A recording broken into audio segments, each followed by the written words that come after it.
Welcome, fellow travelers of the forgotten roads and wanderers of wilds, to the Verdant Enclave. I'm your host and sometimes friendly DM. More relevant to today's discussion, I'm also your fellow wanderer and wilderness guide to the Ranger class of 5th edition Dungeons & Dragons. Let's talk battle damage. Before we get started, I'd like to take this opportunity to cover some details in this new format for analyzing the battle performances of the different characters. I've had to change the formula for the baseline comparison, and I'd also like to outline some of the house rules we use during play. The formula Chris at Treatmonk's Temple uses variables which, while including the possibilities of the game, unfortunately degrade the overall accuracy of the formula, as it adds in possibility without regard for the fact that the chance doesn't factor into averages. Advantage, disadvantage, and critical hits are outliers of battle data, not constants, whereas making attacks and hits are constants. Further, his method calculates for the round. While this isn't necessarily a problem, it isn't working well with the manner I've been tracking damage for the Land of the Hunter. Consequently, I've modified Chris's approach, first by removing those variable components of the formula, thereby reducing it to the more basic form of chance to hit and average of damage dice plus the appropriate modifiers. I chose a base armor class of 15 to determine the basic chance to hit, and then ran the numbers as average per hit rather than per round. There are 3 house rules we use that do have a small impact on the outcomes of battle analysis. First up is massive damage. If an enemy creature is reduced to 1 HP by a single attack, I have that creature roll a Constitution saving throw. If they then fail the DC that I set, then I rule it as massive damage, and the creature dies instantly. This can result in an opponent being removed earlier than they would otherwise, thereby reducing the chances of gathering further data. Second is Glancing Blow. When an attack misses by 1 point below the targeted armor class, I allow the hit regardless, but I award resistance against that particular attack's damage to the targeted creature. This can inflate the actual number of hits the characters earn, as well as the attacks that they make, and the amount of damage they accrue, since I record the damage as rolled, rather than accounting for resistance or vulnerability. However, it does mean that the characters have to keep fighting those who survive, so they still have to earn their victory. And finally, critical hits. Per the player's handbook, a natural 20 on an attack doubles all the damage dice for that attack. Rather than simply doubling the relevant dice, I allow critical hits to maximize the damage of the doubled dice, and we roll the regular dice as normal. This can result in very high numbers if characters manage to score several critical hits, and even more so for the rogue, who gets to double all of their sneak attack damage to the maximum, plus the normal sneak attack damage dice. The following aren't technically house rules per se, but they are things to keep in mind as we go through the numbers gathered from gameplay. First, all players, including the Dungeon Master player character, are all using strictly Player's Handbook material. Second, every combat encounter, excepting a few calculation errors in early gameplay, has been and will continue to be rated a deadly encounter from the Dungeon Master's Guide, with one caveat. When calculating the experience for the encounter, I skip entirely modifying the experience points for multiple monsters. Now, this does not result in easier combats, rather it increases the danger the character's face, with the express intention of pushing the characters to use all their features, abilities, and players' wits to their utmost, while providing the most opportunity to collect as much relevant data as possible. Third, I quite enjoy homebrewing magical items for the characters and working them into the world of the game, so certain unusual things might occur, such as a player armor class of 25, but I also make them earn those very powerful items, while at the same time restricting all access to any plus insert number here weapons. Given the enhanced deadly nature of the combats, I also allow many of the optional combat rules provided in the Dungeon Master's Guide, including cleaving through creatures, though it has been modified to include ranged attacks instead of just melee. I've used the words damage rolled several times, but it was brought to my attention that this could be misleading, especially in regard to area of effect abilities if I otherwise say something like damage dealt or shatter dealt this much damage. The number rolled on the dice is not the same as the damage dealt in such cases.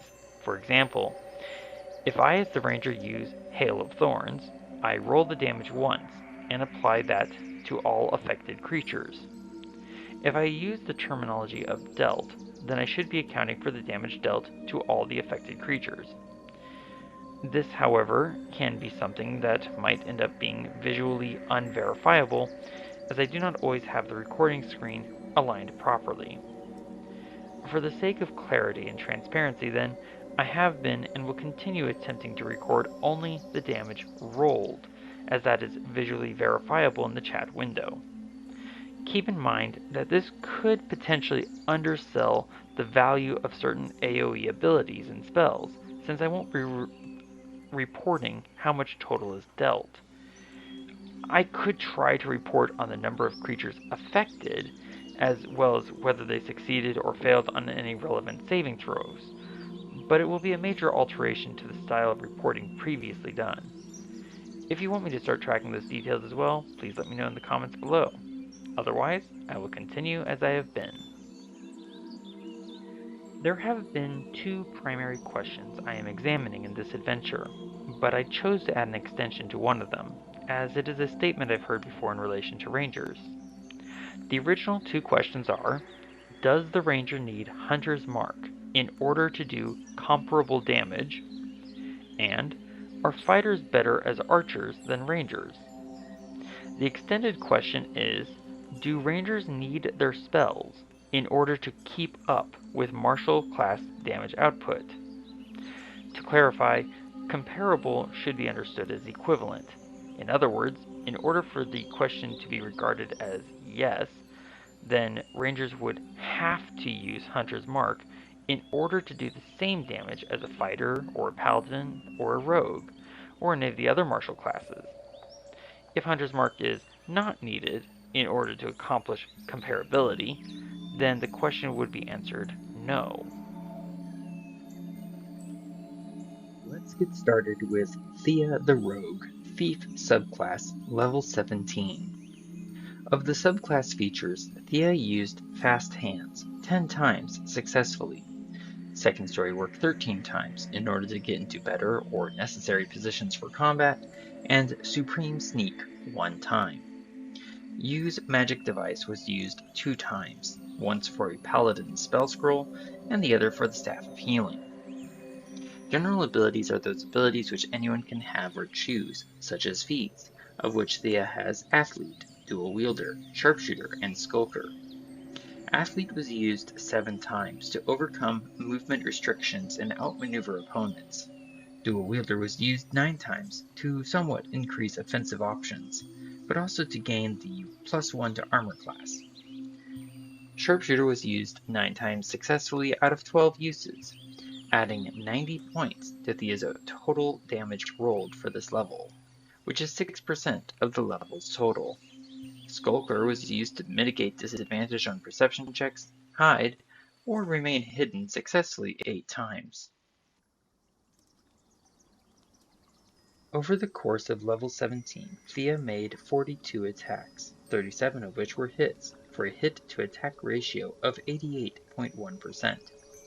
With Thief's reflexes, Thea was able to add 2 more turns, gaining 2 more attacks and hits, for an improved hit ratio of 88.64%. Class features refers specifically to core class abilities, such as Cunning Action, the rogue ability to hide, disengage, and dash, with a bonus action instead of a full action. Thea used her bonus action to hide successfully 19 times, 3 times to disengage, and dash 12 times. Uncanny Dodge was used 9 times to reduce damage taken by a total of 84 points. Evasion was used once for 0 damage instead of half, while Reliable Talent was used 15 times successfully. Blind Sense was used 1 time to detect an invisible enemy, and Slippery Mind came into play a distinctive 3 times. Thea used a spell scroll of Wrathful Smite for 12 points of damage. As mentioned before, Sharpshooter contributed 90 points of damage. For weapon damage, Thea rolled 341 points of damage, and Thief's reflexes added 15 regular weapon damage and 58 sneak attack damage. Sneak attack dice added 913 points, producing a total of 1,429 points of damage rolled for the level.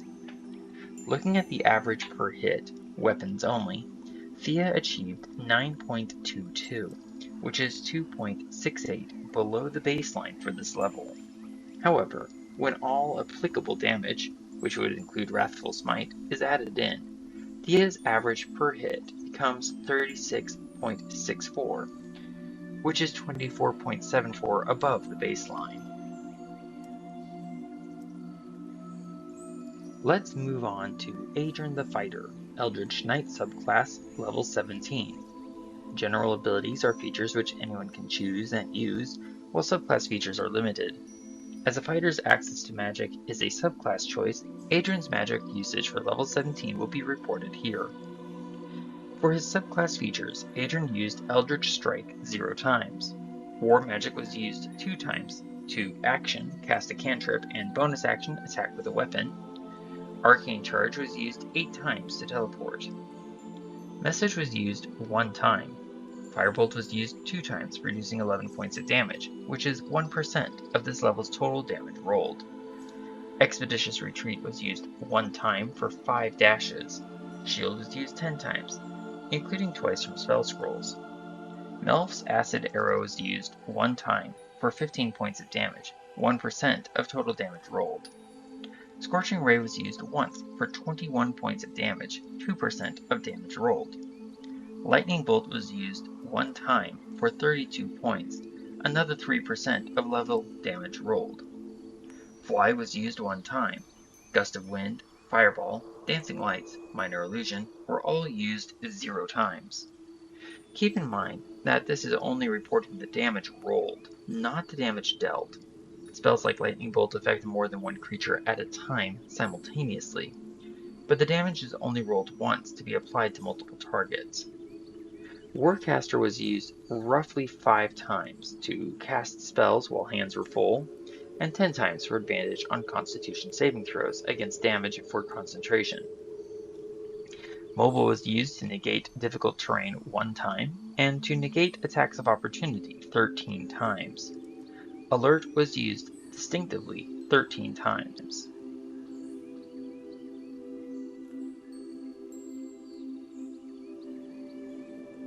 Over the course of level 17, Adrian made 107 attacks, 86 of which were hits, for an 80.37% hit-to-attack ratio. Magic damage was covered already, but is summarized here. From class features, Adrian used Second Wind 4 times, regaining 93 hit points. Action Surge was used a total of 9 times, gaining another 140 points of damage, 14% of level damage. Indomitable was used 5 times, 2 times successfully. For weapon damage alone, Adrian rolled 875 points. Action Surge produced 140 points, Firebolt 11 nerfs Acid Arrow 15, Scorching Ray 21, and Lightning Bolt 32, bringing Adrian's total damage rolled for this level to 1,094 points. Without Action Surge, Adrian's average per hit is 10.17, 1.73 below the baseline. With Action Surge added in, Adrian bumped it up to 10.25, which is 1.65 below the baseline. Finally, Varen the Ranger, Hunter subclass, level 17. For subclass features, Varen used Colossus Slayer 28 times, generating 160 points of damage, which was 13% of damage rolled for this level. Steel Will was used 8 times, 3 successfully, and Volley was used 2 times, generating an extra 15 attacks, 14 of which were hits, for 93.34% hit ratio for Volley alone. This added 139 points, 11% of Varen's total damage rolled. Evasion was used 1 time to take 0 damage. From general abilities, Sharpshooter was used 9 times, adding 70 points. This was 6% of Varen's total damage rolled. Varen made 54 attacks this level, 42 of which were hits, for a 77.78% hit ratio. When Volley is added in, this became 69 attacks and 56 hits, for a hit ratio of 81.16%. Animal Messenger, Jump, Locate Animals or Plants, Plant Growth, Locate Creature were all used 0 times. Hunter's Mark was used 5 times, 2 of which were from spell scrolls, for a total of 52 points, 4% of level overall damage. Longstrider was used 4 times, 2 at 2nd level and 2 at 3rd level. Spike Growth was used 2 times, for an additional 369 points, 30% of level overall damage rolled. Non-Detection was used 2 times. Favored Enemy was used 2 of 2 times successfully to track selected enemies, and Natural Explorer was used 30 times distinctively. Passive uses are harder to track due to their constant applicability. Primeval Awareness was used 1 time, and Lance Stride was used 12 times. Hide in Plain Sight was used 0 times, and Vanish was used 8 times, 8 of which were successful hiding checks. Hiding his trail is in constant use unless deliberately chosen otherwise. With weapons only, Varen made 388 points of damage. 160 came from Colossus Slayer, 139 from Volley, 52 from Hunter's Mark, 70 from Sharpshooter, 36 from Swift Quiver, and 369 from Spike Growth, for a total of 1,214 points of damage rolled for this level. Varen's weapon damage per hit, not including Volley, comes to 9.24, or 2.66 below the baseline, performing less efficiently than the Rogue and the Fighter. With all applicable non-magical damage, Varen's average per hit comes to 10.97, which is 0.93 below the baseline, and better than the Fighter with Action Surge included.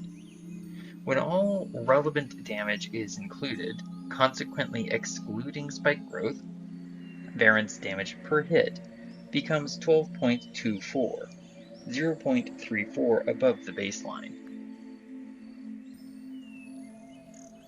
Here you see the average per hit by level for all 3 characters compared to the baseline established earlier. This is strictly weapon damage, no unique class or subclass features, general abilities, or magic involved, except for the Fighter and Ranger's extra attack.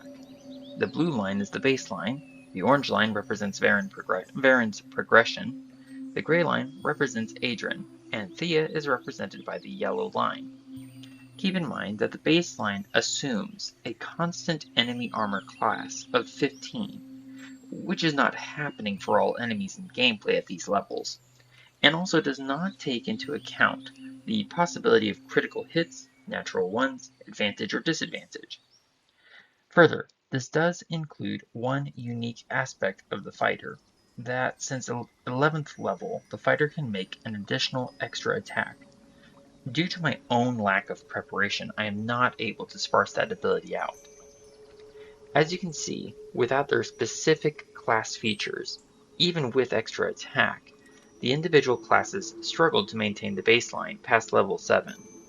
This is probably because the established baseline includes base features and abilities specific to the Warlock, so it would be interesting at some point to see what would happen if a different featureless baseline were made for a better comparison.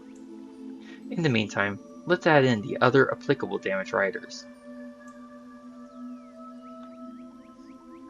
The blue baseline is the same as before, but now all applicable class and subclass features, general abilities, and applicable magic are added in. Prior to the 11th level, the rogues, still represented by the yellow line, average per hit climbs and plummets almost level to level, but since 11th level has climbed more or less steadily. However, the rogue does remain quite high in efficiency compared to the other two, a direct result of sneak attack. Of note, the rogue's average per hit falls dramatically from 16th to 17th level. This was probably caused by a couple of factors. One, there were fewer fights required to move from 17th level to 18th level than there were from 16th to 17th, which means that the rogue gets fewer attacks overall, also reducing hits, which consequently lowers the amount of sneak attack damage rolled. Secondarily, higher armor classes and field conditions also played a role, as the rogue had to contend with several instances of disadvantage, removing the ability to even gain sneak attack. The gray line, representing the fighter, by comparison, stays fairly consistent to the baseline, with occasional variance, despite the fact that the characters rarely deal with a consistent armor class of 15. Do note that this is not indicative of underperformance. Rather, it shows that even when not faced with consistent situations or enemies, the fighter is an efficient martial class to play. The Ranger is portrayed by the orange line, and has an interesting progression. Except for 9th and 10th levels, the Ranger performs above the baseline fairly consistently, though obviously not in the same dizzying heights of efficiency the Rogue obtained. To note, this is roughly about the same point in the game where the Ranger switched to using a sling, due to lack of wood for resupplying arrows. This means that the Ranger is using a small, but significantly underpowered weapon system compared to the other two classes most of the time. For the purposes of this discussion, efficiency is the ratio of useful outcome to the total input in any system, specifically the combat system of 5th edition Dungeons & Dragons. Therefore, this chart shows the graphical representation of the amount of rolled weapon damage to the number of hits. What is being displayed here is that the Rogue is the most efficient combat. That is, the Rogue uses comparatively few hits to gain purely high damage output, so long as the Rogue can gain sneak attack. The fighter is perhaps merely efficient, not inefficient, because the fighter stays so close to the baseline so consistently.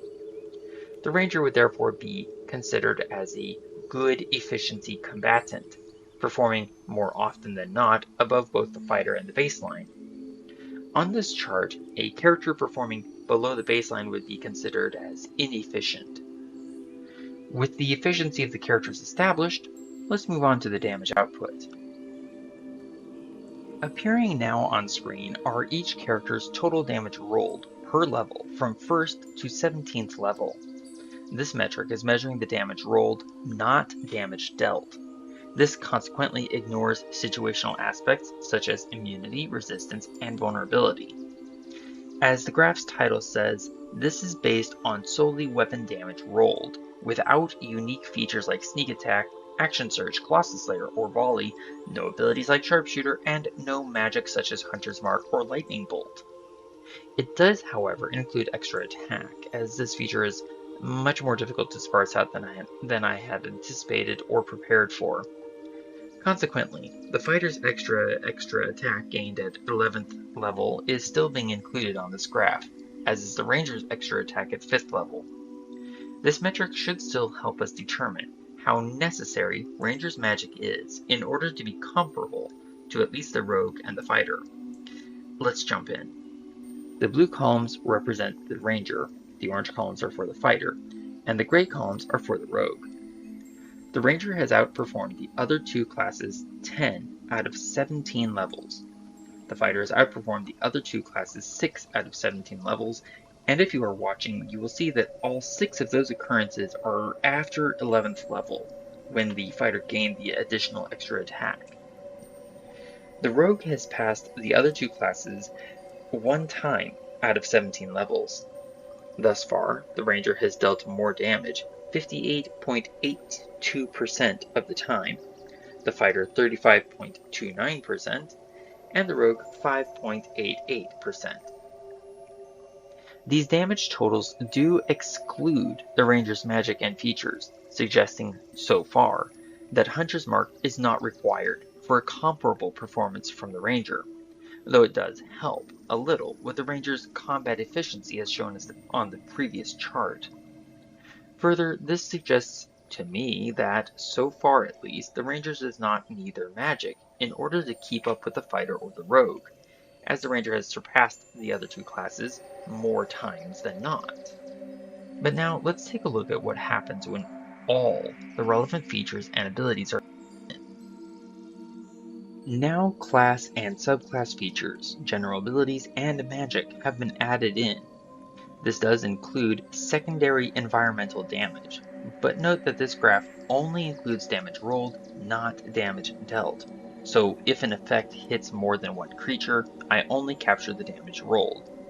This is in keeping with the Player's Handbook, Chapter 9, page 196, section Damage Rolls, that, quote, if a spell or other effect deals damage to more than one target at the same time, roll the damage once for all of them. For example, when a wizard casts Fireball or a cleric casts Flame Strike, the spell's damage is rolled once for all creatures caught in the blast. End quote. With that out of the way, the blue columns represent the ranger, who now surpasses the other two classes 13 out of 17 levels, or 76.47% of levels played. The rogue has surpassed the two other classes 4 out of 17 levels, or 23.53% of levels played.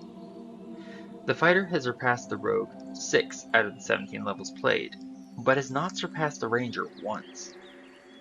Out of 20 levels available, the ranger has thus far outperformed the other two classes 13 out of 20, or 65%, while the rogue has outperformed the other classes 4 levels out of 20, or 20%.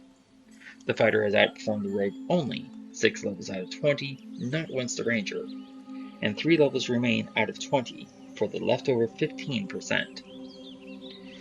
This shows that, despite the rogue's incredible efficiency, its total damage output is not to the same level as the fighter, though on occasion the rogue can deliver absolutely enormous amounts of damage. But the ranger has, thus far, more often than not, outperformed the other two classes, with and without magic, with and without feats, with and without class and subclass features. I feel I should further point out that since roughly 10th level, Baron has relied almost solely on his sling, dealing only 1d4 plus his dexterity modifier, while the other two have used primarily the longbow and rapier, both dealing 1d8 plus dexterity modifiers. Yet, the ranger has still been able to outperform. Only 3 more levels of gameplay await to be explored. I hope you're finding this analysis as interesting as I am, and that you will continue to explore the ranger class with me, as well as joining Adrian, Thea, and Varen in the Land of the Hunter. Thank you so much for watching, and I hope you have a great day.